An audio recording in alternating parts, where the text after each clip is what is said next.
there is a strange confluence. I don't know if that's an appropriate word, of kind of the triangle sports world that we live in and the New England sports world going on right now. So we thought, why not check in with Chris Mason, sports enterprise reporter at Mass Live on the Heister Automotive Group hotline, and see it from kind of that angle, from their angle up there in New England. Chris, thank you very much for joining us. Have you grabbed your copy of the latest U.S. Weekly? I couldn't miss it. It was all over my feed this morning. So, yeah, I did. I had to read the article there, and it's a crazy time. All right, crazy time. How is New England reacting to the crazy time, right? We're in the eye of the storm with Bill Belichick at UNC and the struggles on the field and the tabloid nature off of it. From obviously an area that has a tremendous relationship with Bill Belichick, how are they and you and the media up there reacting to Bill Belichick's roller coaster? So I think there was a lot of interest really early on, to the point where MassLive, my company, sent me down for the season opener and for training camp for a day before that down to North Carolina, just because there's so much interest in, is Belichick going to be able to turn the Tar Heels around? And then even watch some of the practices. Some of that stuff seemed really familiar, but then everything off the field with him has turned so foreign to everything that he was when he was in New England. The ultimate no distractions, no days off, all business guy. He's on the cover of Us Weekly today. It's crazy. So I think generally fans have been interested from afar, but I think that some of that's starting to wane a little bit with the lack of production with the Tar Heels, where obviously they have the two blowouts against the two real opponents on the schedule thus far. So I think interest is starting to wane a little up here, but then, when he pops up on Us Weekly, that's going to be at everyone's feet again. Everyone's going to be talking about it. Do you get the feeling that Patriots fans are rooting for him, or are they enjoying some of the struggles? I think generally rooting for him, but there's definitely a divide just because things have gotten so frosty between him and Patriots owner Robert Kraft up here. That has not been a good breakup, and Bill hasn't exactly covered himself in glory in some of the things that he's done since he left, where, it wasn't that long ago that he said he's not welcome in Foxborough after barring the Patriots scouts. And you think back, and it's like, wait a second, he was at Tom Brady's Patriots Hall of Fame induction last year after he had been fired. So, that's a giant hole in the timeline, and it's a piece that doesn't make a lot of sense. So I think he's starting to alienate himself a little more, and barring the Patriots scouts definitely did rub a lot of people around here the wrong way, where it was just what's going on, So I think that's kind of where things are at now. Chris Mason, sports enterprise reporter at Mass Live, joining us on the Heister Automotive Group hotline here on 99.9 The Fan. So Belichick went from New England to Chapel Hill. Let's talk about somebody that went from Chapel Hill to New England. How is the team, the Patriots, seeing Drake Maye's development, turning the ball over, but also making some wild plays? It's somebody that we're very familiar with from his time in college. Yeah, I think the Patriots and fans around here are very encouraged by Drake and the progress that he's showing, where it's like you said, even there are the turnover issues that are still there, but there's a lot of good stuff going on. It just seems like he's a raw product right now, and there needs to be more. But after the last first-round quarterback the Patriots had, that was Mac Jones, who's the quintessential kind of you'd hoped he'd be a high floor, even if he was a low ceiling guy. With Drake, it feels like the ceiling is a lot higher, and you're seeing more and more flashes of it. Now, he has to cut down some of the hero ball stuff that's leading to turnovers. I don't know if that's still bleeding over from maybe his last year in North Carolina, right, where with that offense, there aren't a ton of other pieces. He has to do a lot himself. So I think he's still trying to work some of those bad habits out of his system, but there's a ton of encouraging stuff that he's showing on film.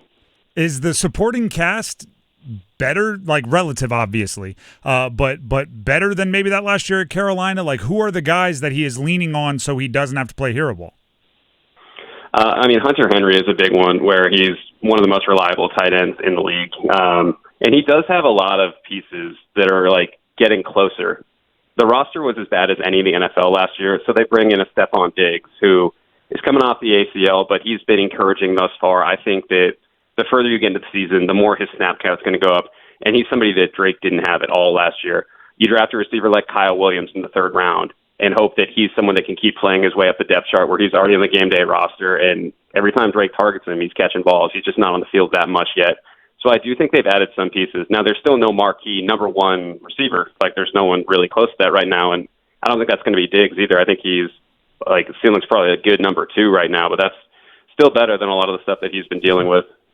Chris Mason, sports enterprise reporter at Mass Live. So the Patriots are obviously they're playing Carolina this weekend.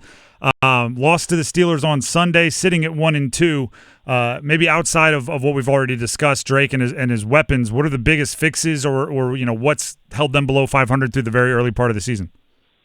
It's the turnovers, and that's not just Drake. That's across the offense where Ramondre Stevenson fumbles twice last week. Antonio Gibson fumbles. They turn the ball over 5 times, which you're not going to win football games in the NFL if you turn the ball over 5 times. It's absurd. It's almost hard to believe that there could be 5 turnovers in one game the way that the game is played now.